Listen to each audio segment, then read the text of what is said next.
वाहतूक कोंडीमुळे लोक त्रस्त आहेत का? कल्याण डोंबिवलीमध्ये नियोजन शून्य कारभार सुरू आहे.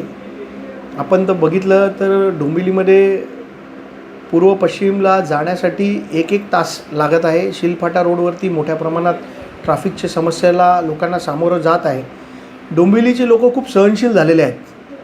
डोंबिवलीमध्ये बाकीच्या शहरांसारखा उद्रेक होत नाही, म्हणून इथले राजकारणी जे आहेत, इथले जे लोक आहेत, जे सत्ताधारी लोक आहेत, त्यांच्या डोक्यामध्ये वेगळी हवा आहे.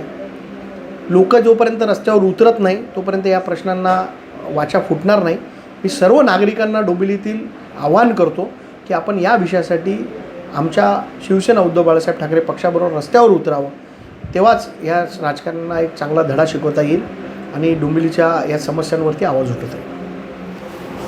1999 नंतर पहिल्यांदाच कल्याण डोंबिवली महानगरपालिकेमध्ये मोठ्या प्रमाणात भरती होणार आहे.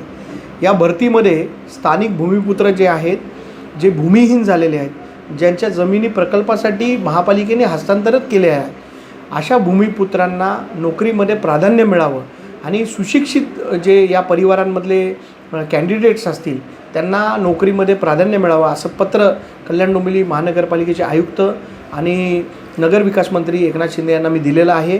आणि याच्यासाठी शिवसेना उद्धव बाळासाहेब ठाकरे हा पक्ष या सर्व भूमिपुत्रांच्या पाठीशी खंबीरपणे उभं राहील. आमची मागणी अशी आहे की या लोकांना नोकरीमध्ये महापालिकेमध्ये प्राधान्य मिळावं अशी आम्ही मागणी सरकारकडे करणार आहोत.